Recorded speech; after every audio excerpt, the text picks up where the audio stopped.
Mas o senhor disse que provas tais relacionadas ao que está na CPMI já está provado. Eu confesso que, como advogado, alguém estudando direito, alguém que estuda direito há tanto tempo, fiquei curioso em falar desse provado.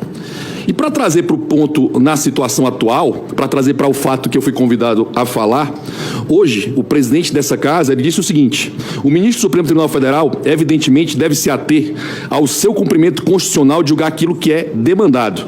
A presença do ministro no evento de natureza política, com a fala de natureza política, é algo que reputa infeliz, inadequado e inoportuno. Até hoje, desde que eu acompanho essa casa, é a melhor fala do presidente da casa, Rodrigo Pacheco, sobre esse tema.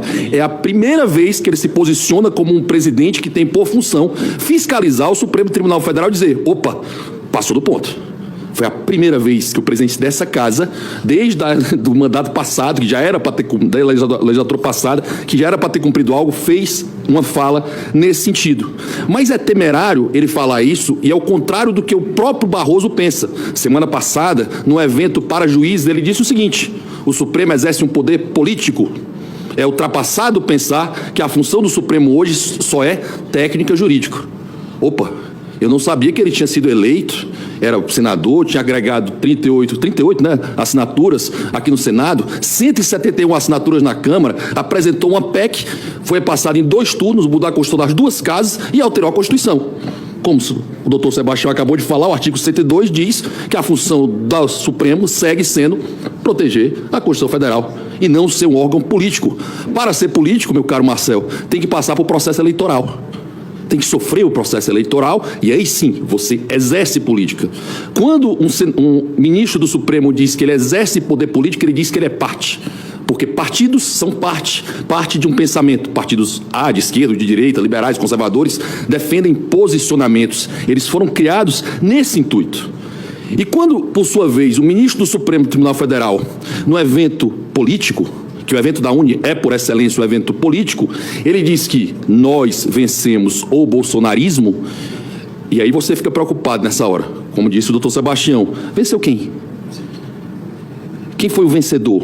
Foi o PT? Ele era do PT, coligado ao PT? O Supremo é a pergunta, tá? Só deixando claro, o Supremo é coligado ao PT? Eu estou perguntando, certo? Porque se ele é um órgão político, nesse órgão político ele está nessa situação. E é muito interessante que fatos políticos aconteceram, inclusive com a ministra Carmen Lúcia, que disse assim: cala a boca, já morreu. E, ao mesmo tempo, censurou, numa censura prévia, ao Brasil Paralelo, que faz uma função jornalística. E nenhuma... eu não sabia agora que tinha um jornalista bom ou ruim, né? É porque tem o transjornalismo. É aquele que me interessa é bom e aquele que é contrário é ruim. Entendi. Não, entendi. Ficou claro, ficou mais... Se agora o seu posicionamento tinha dúvida, ficou claro. Você defende o jornalismo de um lado. O do outro, como é o Brasil Paralelo, que tem diversos jornalistas trabalhando lá, diversos, né, com registro e pagando para isso, é desconsiderado nesse ponto.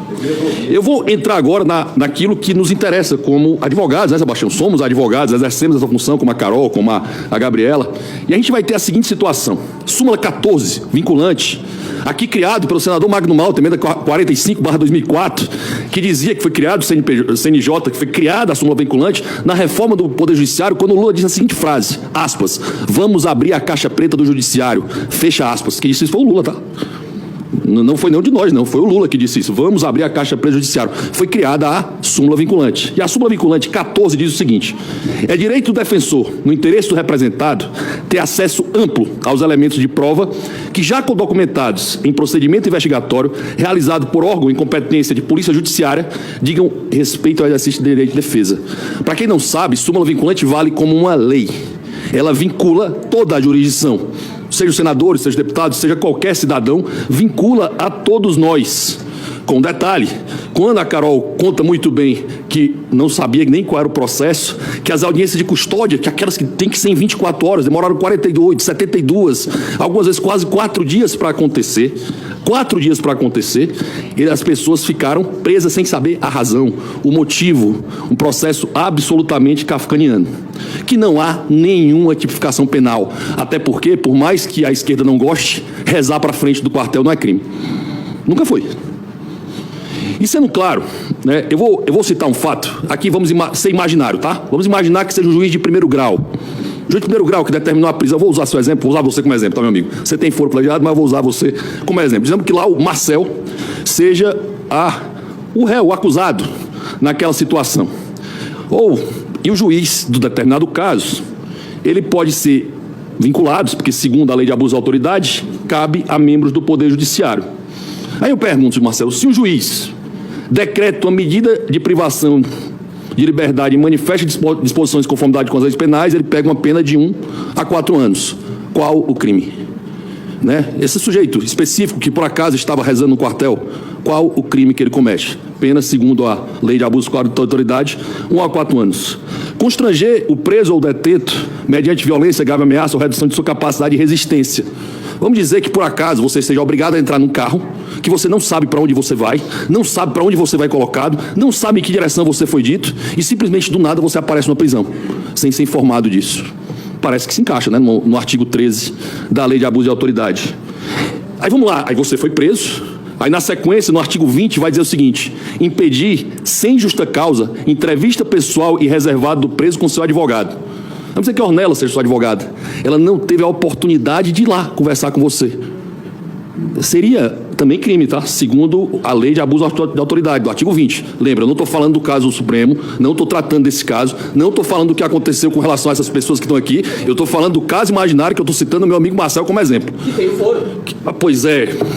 Mas imagine o seguinte, que nesse caso específico descumpriram o foro, disseram que você não teria. Mas é imaginário, tá, essa situação. Pois é, mas vamos continuar. Vamos continuar. No parágrafo único do mesmo artigo 20 da Lei de Abuso de Autoridade, envolve incorrer na mesma pena quem impede o preso, o réu solto ou investigado de entrevistar-se pessoalmente e reservadamente com o seu advogado. Eu não sei se tem paralelo com o caso que você citou, Carol, mas pode ser, né? Ou defensor por prazo razoável antes da audiência judicial e de sentar-se ao lado com ele e comunicar-se durante a audiência, salvo no curso de interrogatório ou no caso de audiência realizada. Eu estou citando a lei, tá? Só para deixar claro, num caso fictício. Se vocês não acreditam que isso aqui é lei, e se a ABI acha que isso aqui é absurdo, está dizendo que é contrário à lei. Eu vou continuar no artigo 32, que diz também na Lei de Abuso de Autoridade, que repete o que está na súmula 14 do Supremo Tribunal Federal, que é negar ao interessado, seu defensor ou advogado, acesso aos autos de investigação preliminar, ao termo circunstanciado, ao inquérito ou a qualquer outro procedimento investigatório de infração penal, civil ou administrativa, assim como impedir a obtenção de cópias, ressalvados o acesso às peças relativas à diligência em curso, ou que indique a realização de diligências futuras, cujo sigilo seja imprescindível. Quantos advogados nesse país não tiveram acesso aos autos? Meu caro amigo Marcel, você foi processado. Foi fácil ter acesso aos autos? Um deputado federal. Senadores disseram aqui, o senador Flávio até hoje não sabe a razão e o motivo por que ele está sendo processado. Se a ABI acha isso razoável, eu não sei o que é razoável.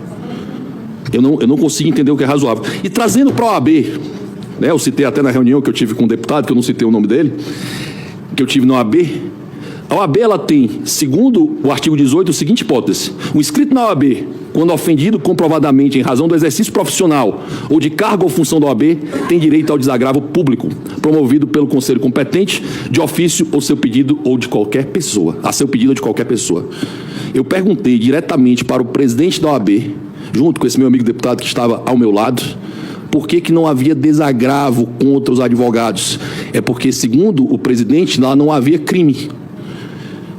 Todos esses fatos que eu citei agora são crimes. Todos os fatos que eu citei são crimes. Se por acaso eu sou advogado do Marcel, não tenho acesso aos autos, ele foi preso devidamente, não cumpriu ritualística, são crimes defendidos. É papel nosso, e aqui eu proponho a essa casa, a esse Senado Federal e à Câmara dos Deputados, como está dito aqui, qualquer pessoa, a fazer um grande manifesto à OAB para dizer: é obrigação sua desagravar mais de 1.000 advogados que até hoje não têm acesso aos autos, não têm acesso à função e não conseguem exercer o seu mistério.